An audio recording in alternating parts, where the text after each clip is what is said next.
Hi everyone, it's Galen, design team member with Unity Stamp Company. Today I have a set for you, a matching set. It's a card, an envelope liner, and a gift tag, all matching. I'm using the Unity Stamp Company stamp set called Do Not Worry. And I'm also using the Unity Magnolia Dreams pattern paper. It's a 6x6 paper pack. And so for the stamp, I'm using the bird on a branch and one of the small sentiments for this. So I have a pre-die cut panel to go behind the bird, and I also die cut an envelope liner from Paper Tray Ink envelope liner die, but it's not necessary to use a die. I'll show you how later. I also have excess paper that I'm using for a gift tag. So this is a real simple set of matching items that you can make using all same supplies. And so I'm using various Copic markers. I'm using some blues and teals. I go from light to dark and back again. And so I'm just speeding this process up because there's other things I'm going to show later on. And so for the bird, I'm just adding the Copics. I'm adding touches of darker and lighter shades, the darker near the folds and feathers, and the lighter towards the head area. And so I'm adding pinks to the flowers and a touch of brown and like an orange accent also for the bird. And then for the bird, I decided to, after I finished coloring everything, I wanted to cut that out and fussy cut it. Unity has, they have cut files that you can use with an electronic die cutting machine, like a Cricut or a Silhouette. So if you want to use the cut files, that's great too. I just decided in this case to just use my scissors and cut around the bird and the flowers for placement. And so that's what I decided to do. It's up to you.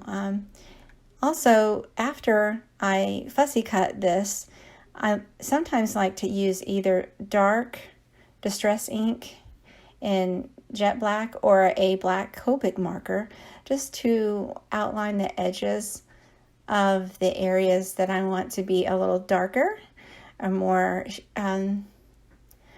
of a contrast on the outside. And so here is the extra strip of paper that I had after I cut out that liner and after I cut out the bird panel. So I decided to use that and score it halfway. I think it is 6 by 2 inches.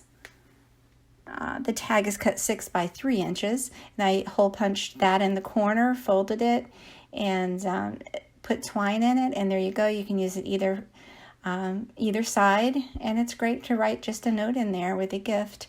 Now for this envelope liner, you can just trim with a paper trimmer onto pattern paper. You can cut it 5 inches by 4 inches and score it on the short end at around 2 inches, or at least where your fold is for the envelope that you're going to use.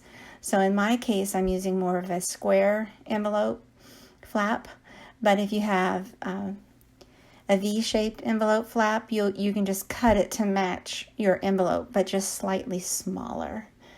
And so this one fits my envelope, but so will cutting it at the shortest end of that envelope top.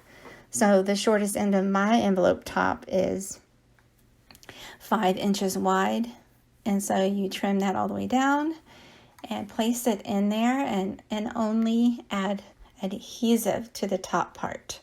And so you match up where the fold lines are after you score it to your envelope.